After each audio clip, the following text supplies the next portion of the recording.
However, the lasting matter of this is not going to be through enforcement. The lasting change of hate comes with the change of the prejudices that we teach our children, the prejudices that we allow children to exhibit and grow into with their peers, and what we allow in our entertainment, and what we allow in the manner of what's all around us to occur, that we don't challenge it for its ignorance and for its capitalism at times. Because frankly, much of what we see in regards to hate speech is simply for a buck. If you took away the marketing, if you took away the commerce of it, people would change their attitude because it wouldn't sell. And they'd be driven out of business. And they'd have to change their marketing. I will tell you that I was at an event just this weekend involving a hip-hop star in closing, that his earlier lyrics were against women and were race-based. Did not go over well. Protesters, activists went against him. He changed his message. He's now against gangs, he's now against violence, he speaks of respect for women. Whether that man actually changed his values or not is not for me to determine. What I'm thankful is that he changed his public expression. And I believe that that was a result of society impacting him. And so to you, I'll say, if you experience, hopefully not, if you experience a crime of hate, or you know of individuals who witness or see this, please, the police department asks for that information. We seek your cooperation for us to stop it. But on a larger issue, on a societal issue, as a group of people, we need to pursue greater tolerance of one another. Thank you. I'd like to introduce Matthew Friedman from the ADL, Anti-Defamation League, to explain what the league is doing, combat the problem, and just what areas it works in, both geographic as well as what hate crimes in general. Thank you.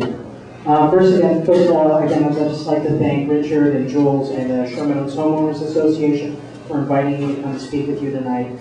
And thank you, Deputy Chief Moore. And a lot of the work we do is with our local law enforcement, and they do a wonderful job. We should feel very good that they're right on this issue, and they're dealing with it, and they're very proactive. So just to give you a little bit of background with the Anti-Defamation League, just by show of hands, how many of you have heard of ADL before? Okay, quite a few of you, good. So just the Anti-Defamation League, we are a civil rights human relations organization. We were founded in 1913 in Chicago. That was a time in American history where there was a lot of racism, a lot of xenophobia in the country, a lot of anti-Semitism, obviously.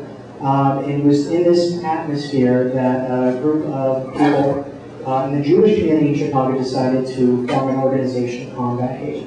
So we have a dual mission that's the same in 1913 pretty much as it is today, which is to stop the defamation of the Jewish people. So we are an organization rooted in the Jewish community, but it's also to stop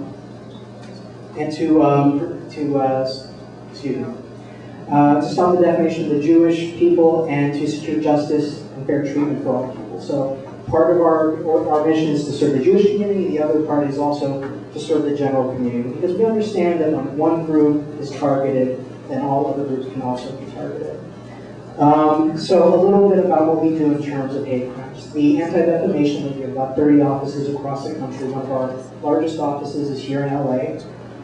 We are one of the organizations that created the model hate crimes laws, which are now in 45 states in the District of Columbia. We're very fortunate here in California. We have very comprehensive hate crime laws, which cover pretty much most of the groups. By groups, I mean groups that they're protected classes. They're groups that generally you can't change what you are, whether it's race or ethnicity, sexual orientation, religion, and so forth.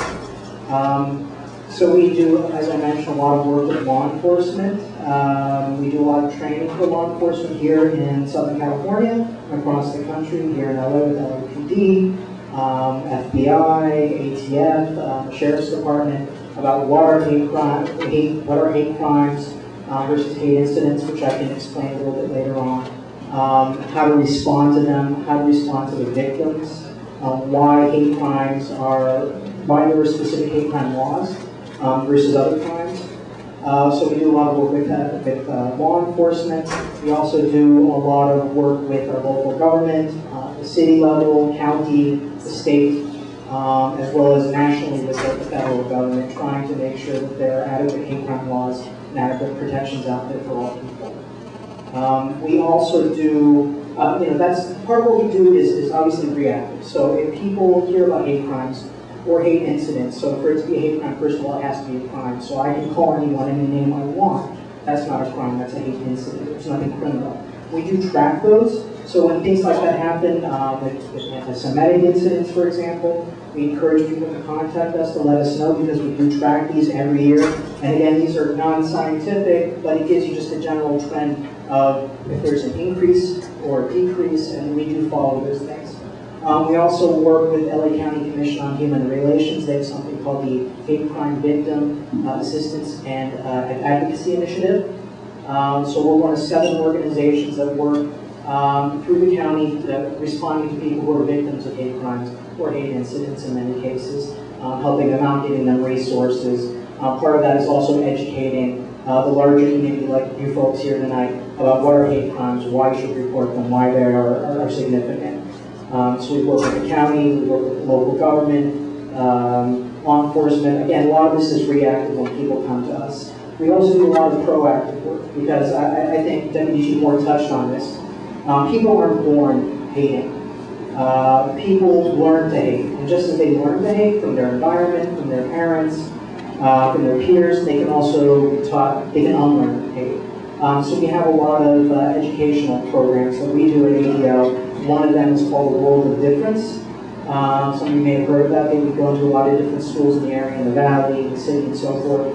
And we basically do training, mostly with World of Difference. We do teacher training, so teachers know how to handle instances of hate in their classroom or discrimination. We also do peer training where students learn how to deal with these amongst their peers.